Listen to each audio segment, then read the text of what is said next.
A classic Father Bob Bedard story is the story of how Father Bob came across the charismatic renewal. He had heard about a number of people whom he deeply respected who had experienced life-changing grace in their lives through the baptism of the Holy Spirit, through the charismatic renewal. And so he thought to himself, I need to look into this. At first he thought everyone in the charismatic renewal was crazy, but he was meeting people who he knew were not crazy, who were experiencing something powerful. So he decided to go to a charismatic prayer group, but he wanted to go incognito, so he went to the other end of town where he thought no one would know him or recognize him. And when he got there, to his disappointment, a whole bunch of people recognized him and gave him big charismatic hugs, which really bugged him. But anyways, he thought, well, at least I'll be able to just sit in the back seat and just observe. And again, to his disappointment, there was no back seat because they were all seated in a big circle. So here he is sitting in a circle, and they all start praising God, which was fine until people started to raise their hands and to begin to praise in their own words and even start praying in tongues, which he didn't know what that was at the time. And he said this freaked him out. Like he said, he froze. He said he would have loved to have run out of the room. He was looking for the closest exit, but he was so kind of shocked by how the people were praying and all that he just froze, and he said he couldn't wait to get out of there. And when the meeting was finally over, he said to himself, I'm never coming to one of these charismatic prayer groups again.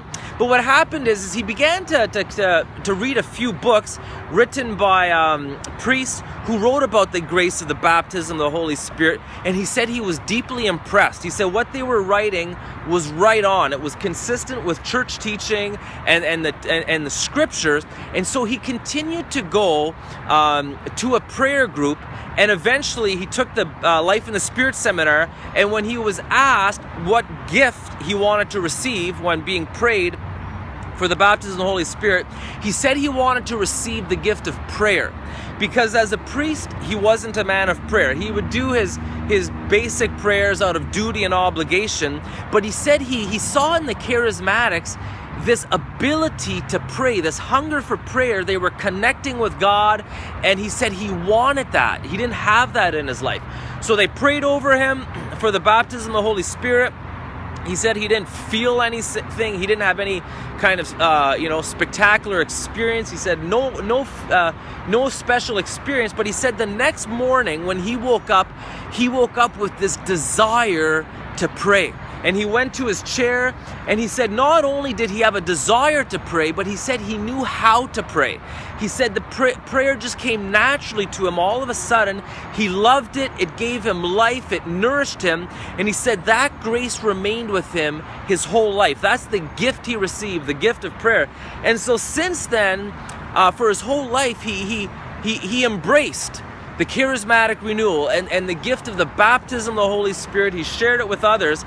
And so brothers and sisters, if you haven't received the baptism of the Holy Spirit, if you haven't experienced the graces that have been poured out through the charismatic renewal, I encourage you, open your heart to this fresh outpouring of the Holy Spirit. It will change your life forever.